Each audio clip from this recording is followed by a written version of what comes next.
The Arizona desert stretched endlessly beneath a blistering sun, a cruel expanse of dust, wind, and silence.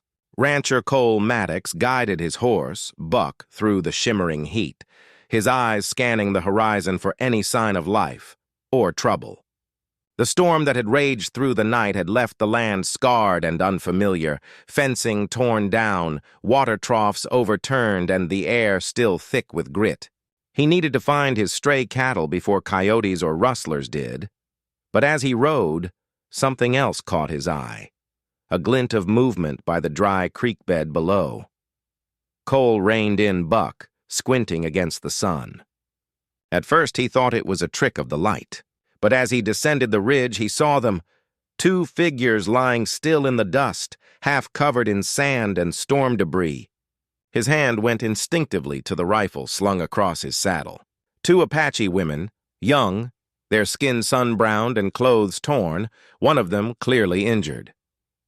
For a long moment, Cole just sat there, torn between instinct and conscience. The frontier had hardened him. He'd lost friends and family to Apache raids, his own father among them. The memory of that night still burned in him. Smoke, screams, horses spooked, his mother's sobs. His jaw tightened. He'd promised himself never to trust one of them again.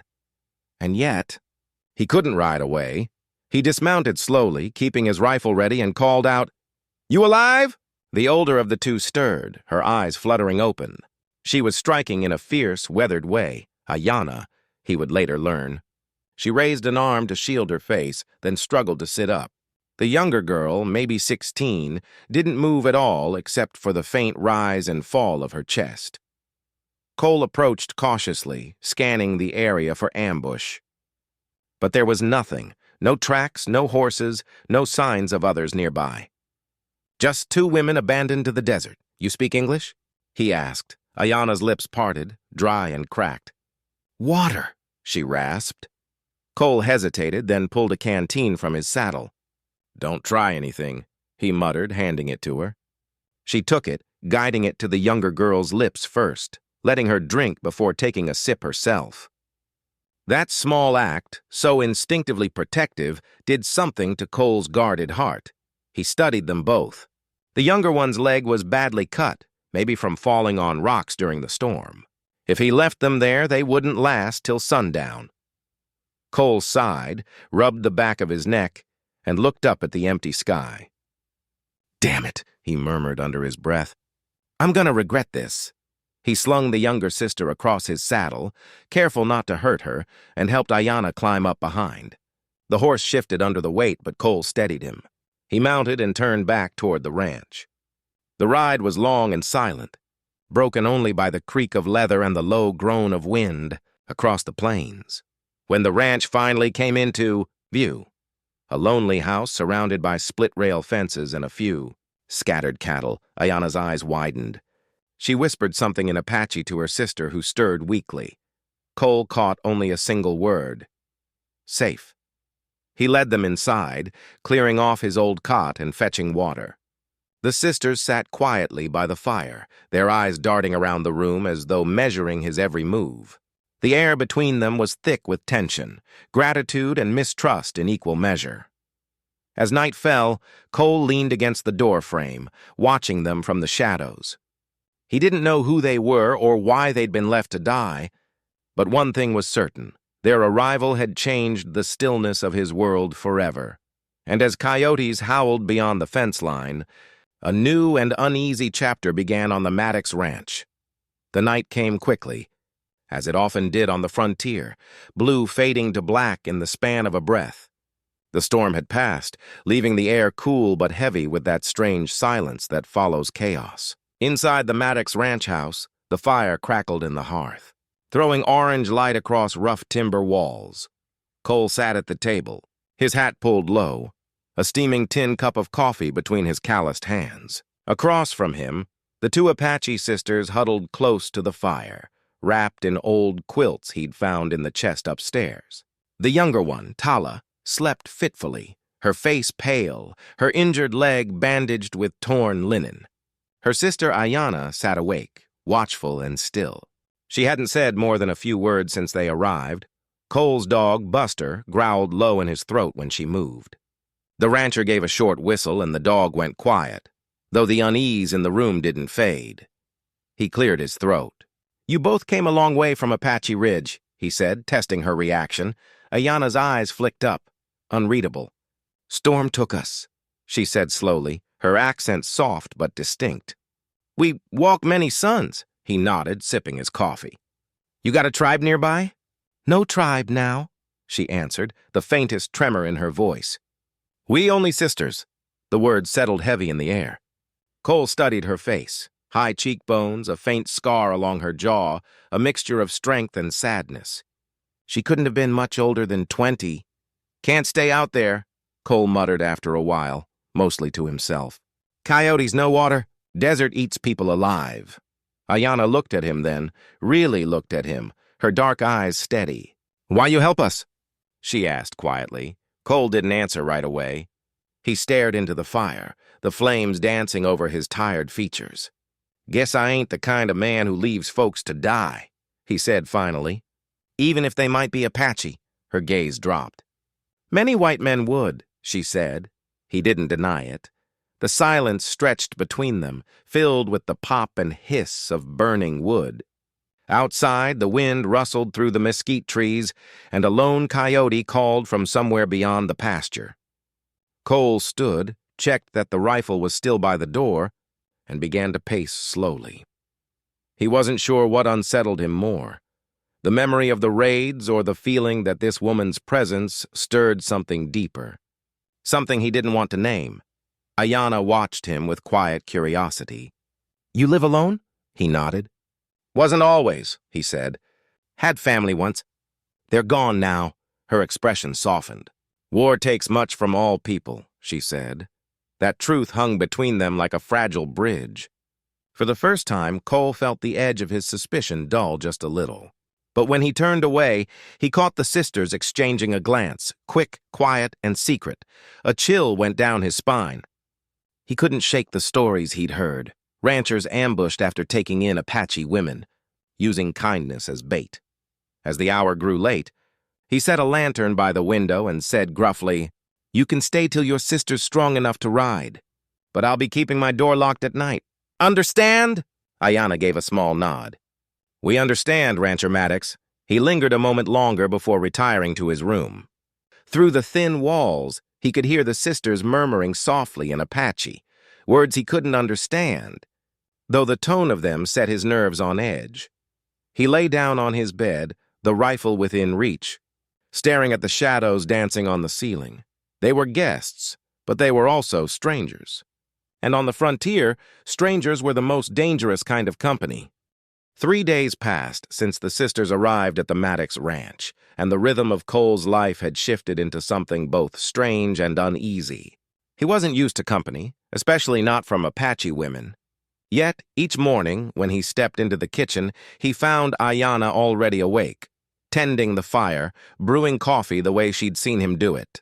She moved with quiet grace, her long black hair tied neatly, her expression calm but distant. The younger one, Tala, was healing well.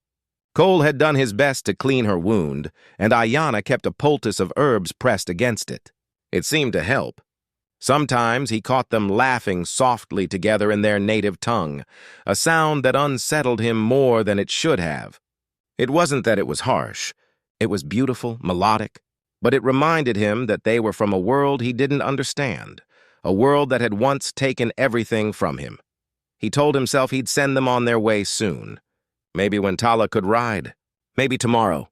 But each time he thought of it, he found a reason to wait just a little longer. That evening, the wind picked up again. The sky glowed orange and red as the sun dipped behind the distant hills. Cole and Ayana worked in silence, repairing the fence the storm had broken. She moved deftly, her hands sure. He found himself admiring her strength, then quickly looking away. When the work was done, they sat by the fire outside, eating cornbread and beans. Tala dozed beside them, wrapped in a quilt. "You've done much for us," Ayana said softly, her voice barely above the crackle of flames. Cole shrugged. "Would have done it for anyone." "Not everyone would," she replied. He looked at her then, really looked. Her eyes caught the firelight, dark and reflective like deep river water. "You speak English well," he said. "My father learned," she answered. "He wanted peace with white men once." Cole hesitated. "Once?" She didn't answer, just stared into the fire. That silence told him everything. Later, as darkness fell thick and heavy, they retreated indoors. Cole checked the doors and windows, then went to his room. He didn't lock it this time, but he kept the revolver close. The house grew quiet, save for the creak of the timbers and the restless moan of the wind outside. Cole lay awake, staring at the ceiling, thinking of his father. The old man had been kind, too kind, maybe, and it had cost him his life. Cole's throat tightened at the thought. Then he heard it, soft voices, whispering. He sat up slowly, listening. The sound came from the other side of the wall, Ayanna and Tala speaking in Apache. Their tones were hushed but urgent. He couldn't make out the words, but one thing was clear. They were planning something. He swung his legs off the bed and crept toward the door, his bare feet silent on the wooden floor. The sisters' voices grew clearer, the cadence fast and secretive. Then he heard a few words he recognized, spoken in broken English. "The white man's horse. The canyon." "Before dawn." Cole froze. His heart thudded in his chest. The canyon? That was miles east, the perfect place for an ambush. He stepped back quietly, every muscle taut. He'd offered them his home, his food, his trust, and now it seemed they were plotting against him.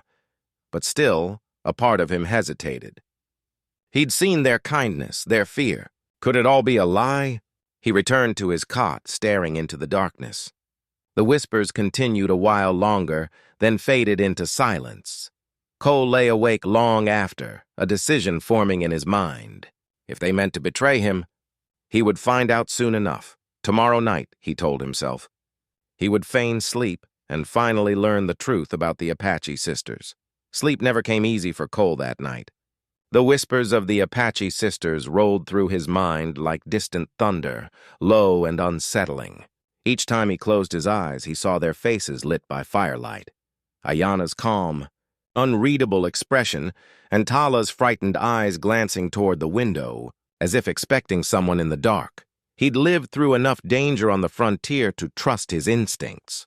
Something wasn't right. He could feel it in his bones, the same cold tension that came before ambushes, before gunfire in the night.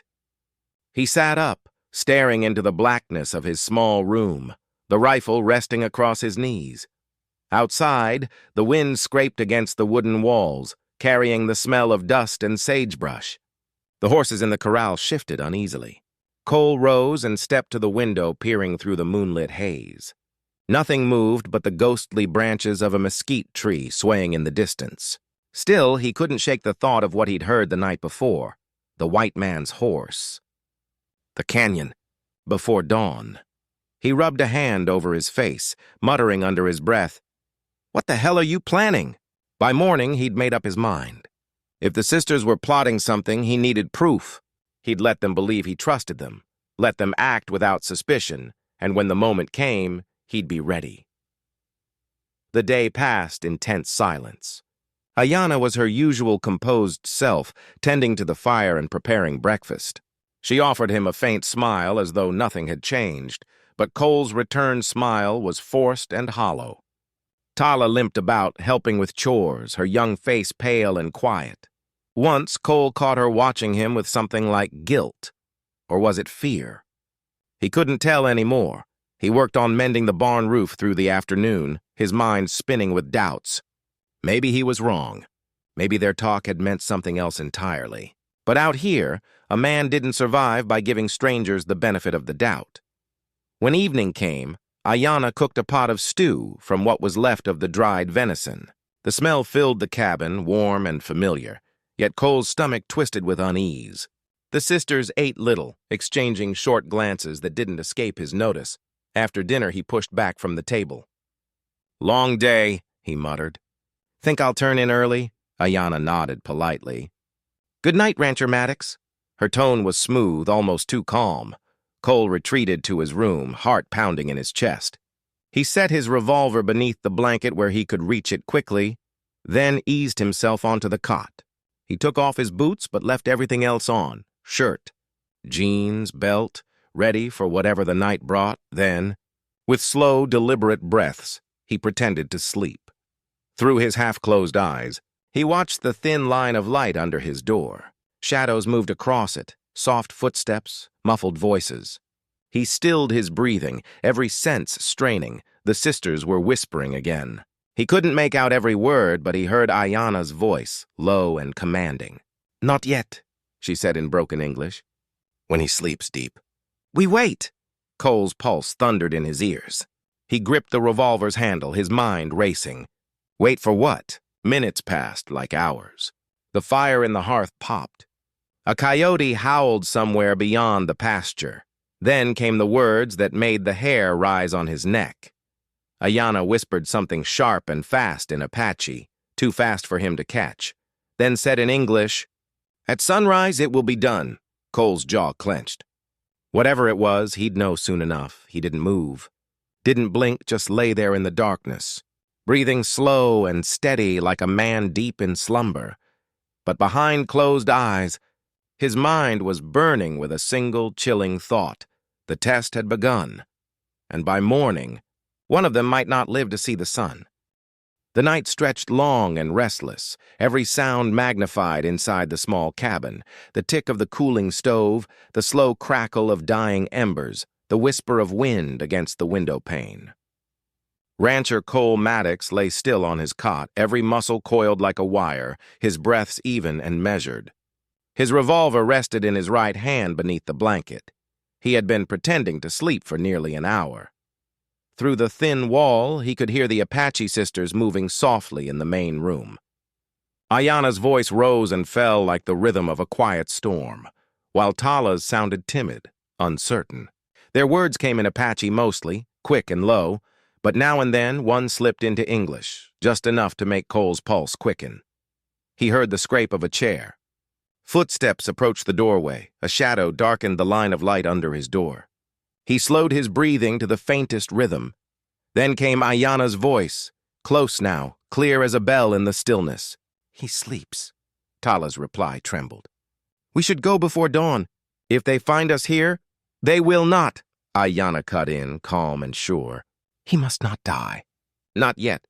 Cole's heart slammed against his ribs. "Not yet?" The words chilled him. He forced himself to stay still, though every instinct screamed to grab the revolver and spring up. Ayanna's tone softened. "He saved us. That is truth. But the truth he carries, he does not know." Tala sniffed, her voice breaking. "He will hate us when he learns." "Maybe," Ayanna said almost like a sigh. "But hate is better than blood." Cole's brow furrowed. The sisters weren't speaking like assassins or thieves. Their tone was mournful, conflicted. Still, her words made no sense. "What truth?" He cracked his eyelids just enough to see faint shapes moving by the hearth. The light from the fire threw their silhouettes onto the wall, Ayanna kneeling beside her sister, holding her hand, the amulet around her neck glinting faintly.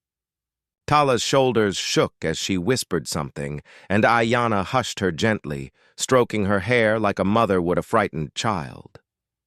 "You promised, father," Tala said softly. "But if the white man learns—" "I keep my promise," Ayanna interrupted. "At sunrise, we tell him. He must know before they come." Cole's fingers tightened on his revolver.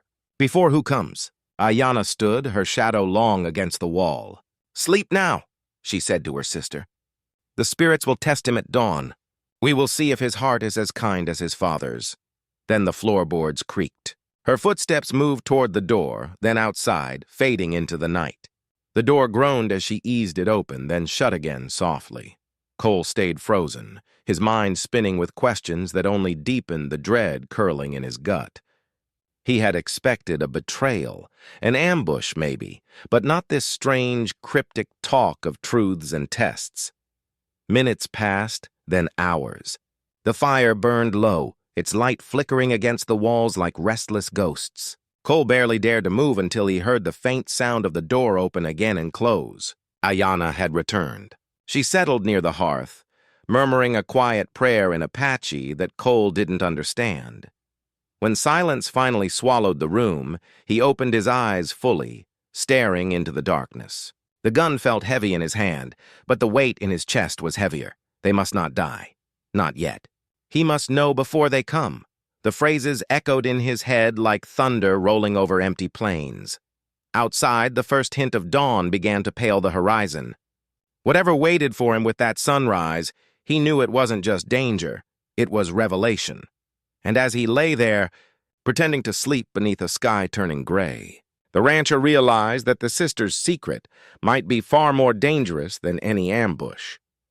The morning broke slow and gray, a thin veil of mist hanging over the desert like smoke after battle.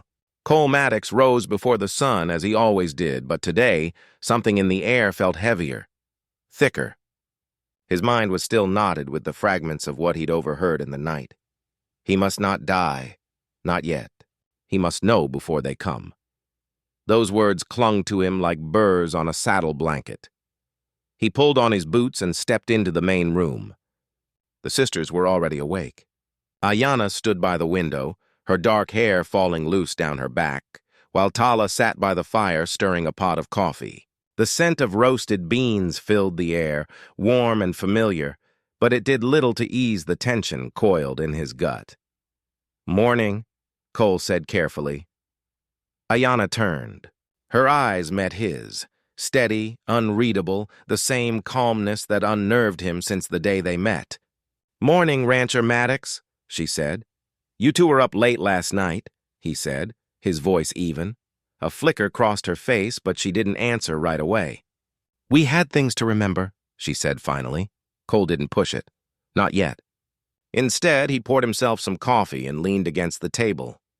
The sisters ate quietly, though Tala's eyes darted to her sister more than once, as if seeking reassurance. When the meal was over, Cole went outside to tend to the horses. The storm had left the corral a muddy mess, but it wasn't the mud that drew his attention. It was something glinting near the water trough. He bent down, brushing away the dirt. It was a small carved amulet, made from bone, strung with leather, engraved with a symbol he recognized instantly, the crest of Chief Greyhawk. Cole's breath caught. He'd seen that mark before, on wanted posters, on the remains of burnt-out homesteads, and on the handle of the spear that had taken his father's life. He turned the amulet over in his hand, his stomach twisting. Was it theirs, or had they taken it from someone else? He strode back inside, jaw set. Ayanna looked up as he entered, her gaze dropping immediately to what he held. For the first time, her composure cracked. "Where'd you get this?" he demanded, his voice rough. Her hand went to her neck instinctively, bare now. She swallowed hard. "It was mine," she said softly. "Yours?" Cole's voice sharpened. "You wear the mark of Greyhawk? You know what that means, don't you?" Tala flinched, her eyes wide. "Please," she whispered. "You do not understand." "Then make me understand," Cole snapped. "Because that mark right there? It belonged to the man who killed my father." Silence filled the cabin, thick and suffocating. The only sound was the low hiss of the fire. Ayanna met his gaze, her voice trembling but resolute. "Chief Greyhawk was our father, too." Cole felt the ground shift beneath him. For a heartbeat, he couldn't breathe. "What did you say?" "Our father?"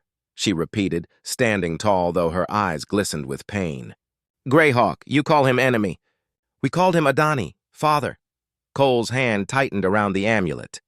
His mind reeled. The faces of burned barns, dead cattle, and his father's body flashed before him. Rage flared, but so did confusion. "You come here into my home wearing his sign, and you expect me to feed you? Shelter you?" Ayanna stepped forward. "We came not to harm you. We came because you must know the truth before they come." He stared at her. "Who's coming?" She hesitated, then said quietly, "Our people. The ones who still follow the path of war. They will come here at dawn tomorrow. But they must not kill you. You are not like the others. You are the son of the man who once spared our brother's life." Her words struck him silent. Cole's world, built on hate, loss, and the memory of blood, tilted and broke apart. The sisters weren't his enemies. They were the daughters of his father's killer, and they had come not for revenge, but for something far stranger. As Ayanna's eyes held his, he felt the first tremor of realization. His father's mercy, years ago, had rippled into this moment, and now it might be the only thing that could save his life. The wind carried the dry scent of mesquite and dust across the plains as rancher Cole Maddox saddled his horse that morning. The sun was barely a red streak on the horizon, but already the world felt different, charged, as though the desert itself held its breath. Ayanna stood a few yards away, her hair braided tight, her expression solemn. Tala clung to her arm, pale and trembling. Neither of them had slept. Cole hadn't either. The revelation from the night before still echoed through him. They were the daughters of Chief Greyhawk, the man he'd hated all his life. Now, they wanted him to ride with them to the canyon. He had refused at first, his voice hard with anger. "I should turn you both over to the marshal in Tucson," he'd said. But Ayanna's eyes, steady, fearless, had stopped him cold. "If you do," she told him, "your blood will be on their hands by tomorrow's sun. Ours, too." She'd spoken with such certainty that it made the hairs rise on the back of his neck. Against every instinct he had, Cole had agreed to go. Now, as he tightened Buck's reins, he still didn't understand why. "You lead," he muttered. "But if this is a trick, you'll regret it before your next breath." Ayanna simply nodded. "We do not lie, Rancher Maddox. You will see." The three of them rode out across the open desert, the horses' hooves stirring soft clouds of dust. The land stretched in all directions, vast, silent, and cruelly beautiful. The red cliffs of the canyon rose in the distance, their jagged shadows long and sharp in the morning light. For hours, no one spoke. Cole's mind churned with questions, none of which he trusted himself to ask. He couldn't shake the image of his father, kind, patient, standing between wounded men after the raid years ago, refusing to shoot when others did. "Mercy is harder than hate, son," his father had said. That's why it matters. He hadn't understood those words until now. When they reached the canyon's edge, Ayanna dismounted first. She stood at the rim, looking down into the vast hollow below. Her face softened with something like sorrow. "This place," she said quietly, "is where our father made his last promise." Cole joined her, keeping one hand near his revolver. Below them, the canyon floor opened wide, a hidden valley scattered with mesquite and sage. And down there, faint but clear, he saw movement. Riders, a dozen, maybe more. His pulse spiked. "You led me into a trap," he snapped, spinning toward her. Ayanna didn't flinch. "If we meant to harm you, we would have left you sleeping in your bed." "Then what is this?" he demanded. "This," she said, her voice steady, "is what you feared most, and what may yet save you." As the riders drew closer, Cole could see them more clearly, proud men in buckskins and feathers, their faces painted in somber colors. At their head rode a tall figure, his long gray hair streaked with silver, his bearing regal and grave. Even from a distance, Cole knew who he was. Chief Greyhawk, the man he'd cursed for years, the shadow behind his father's death. The chief halted his horse a few paces away. His gaze met Cole's, and for a moment the desert seemed to go silent. Then, to Cole's astonishment, Greyhawk lifted his hand in a gesture not of war, but of peace. Ayanna stepped forward. "Father," she said in Apache. Then, turning to Cole, she translated. "He says you are welcome here, the son of the man who once showed mercy when none was given." Cole's throat tightened. The chief's expression was solemn, his eyes filled with something deeper than hatred, something closer to grief. "You brought me here for this," Cole murmured. Ayanna nodded. "You carry his legacy, Rancher Maddox, as we carry ours." And as the first rays of sunlight poured over the canyon walls, Cole realized the truth of her words. He hadn't been led to his death. He'd been led to his father's redemption, and perhaps his own. The canyon was vast and echoing, its sandstone walls glowing red beneath the rising sun. Rancher Cole Maddox sat frozen in his saddle, watching the group of Apache riders circle below like ghosts from another time. Dust shimmered in the morning light.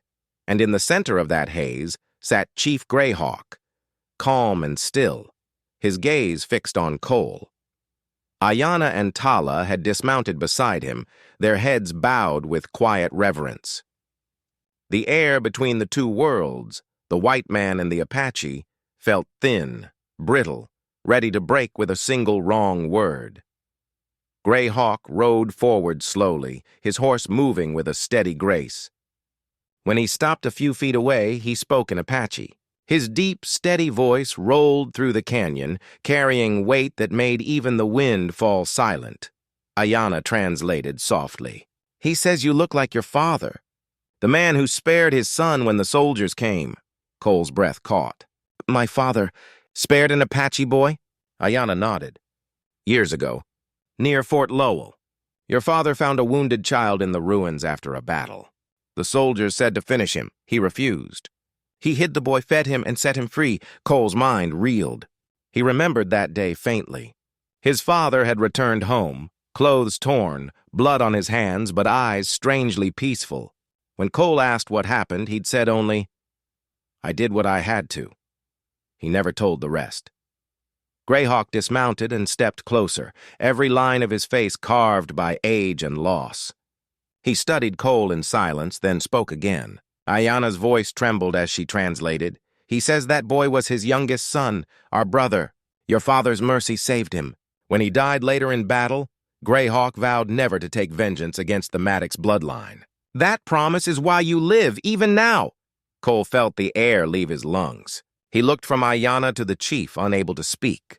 "You're telling me all this fear, this hate, it didn't have to be?" Ayanna's expression was gentle but sad. "War blinds both sides. My father lost sons. You lost yours. But mercy still lives, even in the ashes." Cole looked down at his hands, strong, calloused, scarred by years of work and bitterness. He thought of all the nights he'd cursed the Apache name, the times he'd told himself hate was the only way to honor his father's death. And now, the truth cut deeper than any bullet. "I came to hate the man your father was," Cole said quietly, meeting Greyhawk's gaze. "But I reckon maybe he hated the killing as much as mine did." Greyhawk nodded slowly, understanding more than words could say. He reached into the folds of his robe and pulled out something small, an old silver pocket watch, its casing dented but still gleaming. Cole recognized it instantly. "His father's watch," he says, Ayanna whispered. "Your father gave it to him the night of the truce, when both men swore that their children would not carry their war." The weight of that promise struck Cole like a hammer. His throat tightened as he took the watch in trembling hands. "Then why now?" he asked hoarsely. "Why come back?" Ayanna's face hardened. "Because others do not honor that vow.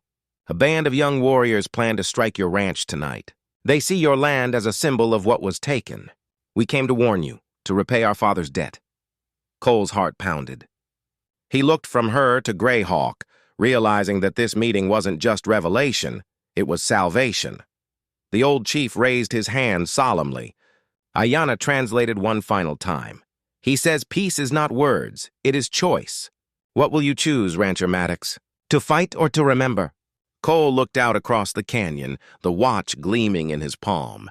The ghosts of his father's past, the weight of his own anger, and the two sisters who had risked everything to save him, all converged in that moment. For the first time in years, his answer came not from hate, but from something far stronger. "I'll remember," he said softly. "I'll keep your truce." And as the wind swept through the canyon, carrying the echoes of two fathers' mercy, the truth that had once divided them became the bridge that might finally heal them. The canyon lay quiet after the revelation, yet Rancher Cole Maddox could feel the storm brewing beneath that stillness. The truth about their fathers had cracked something open inside him, a wound and a healing all at once. But now came the harder part, choosing trust when every instinct screamed for caution. The Apaches began to dismount and make camp near the canyon's base. Smoke from a small fire curled into the orange morning light. Ayanna moved gracefully among them, speaking softly, while her sister Tala clung close to her side. Cole remained apart, his horse shifting beneath him, uneasy.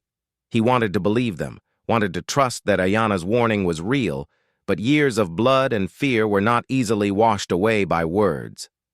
He'd seen too many men die under the banner of peace talks gone wrong. "Rancher Maddox," Ayana called to him gently. "You look like a man who's been offered water and thinks it's poison." He managed a faint smirk. "Maybe I've just learned to check the cup before I drink." She approached him slowly, no threat in her step. "Then come see for yourself," she said. "If you are to fight what's coming, you must first understand what it is." Reluctantly, Cole dismounted and followed her toward the fire. The Apache men watched him with guarded eyes, their silence thick with history. When he sat down, Ayana gestured toward an older warrior with a scar across his jaw. "This is Kinta, one of the young men trying to stop the raid. But he says there are others who will not listen." Kinta spoke, his tone low and tense. Ayana translated. "They think you killed their kin. They think the ranch stands on stolen blood." Cole's jaw clenched. "I never killed a man who wasn't trying to kill me first." Ayana's gaze softened. "And they say the same." Her words stung not with malice, but with truth. For a long moment, neither spoke. The only sound was the crackle of fire and the distant cry of a hawk above the cliffs. Finally, Ayana broke the silence. "Tonight they come for you. If you flee, they'll burn your home. If you fight, blood will cover the land again. But if you trust me," she hesitated, eyes meeting his. "If you trust us, we can stop them without a single bullet fired." Cole stared at her. "And how exactly do I do that?" She smiled faintly, though her eyes betrayed exhaustion. "By riding with us into the valley before nightfall. We'll intercept them before they reach your ranch." It was madness. Riding with Apache into an ambush, he might as well paint a target on his chest. But something inside him, the same quiet instinct that once guided his father, told him to listen.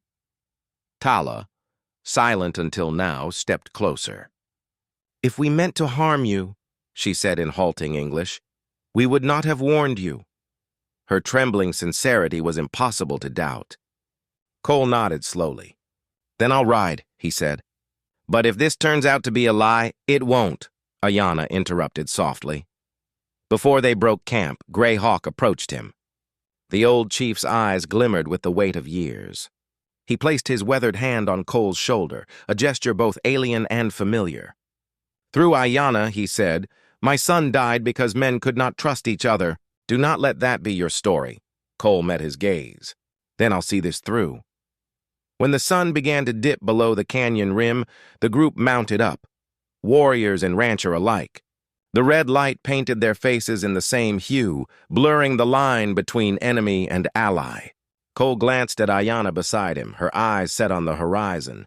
He realized that trust wasn't about certainty, it was about choice.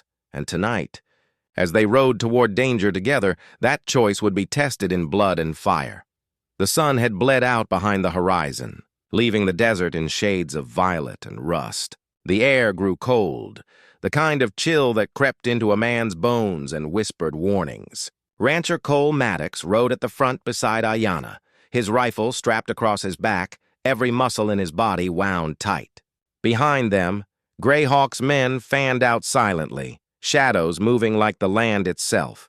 They rode toward Maddox Ranch, where the last embers of daylight flickered on the distant hills.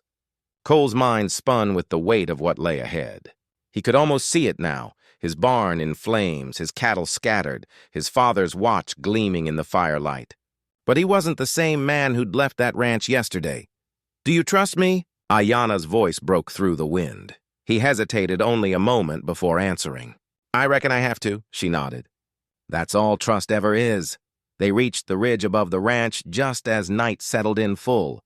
From there, they could see movement in the valley below, figures slipping between rocks and brush, a dozen or more, their torches faint sparks in the dark. "The war party," Ayana whispered. "They're young, angry. They want blood for what they lost." Greyhawk raised his hand, signaling his riders to hold back. The old chief's face was unreadable, carved from years of loss and endurance. Then he spoke softly in Apache. Ayana translated for Cole. "He says tonight we prove whose sons we truly are. The plan was risky, mad even.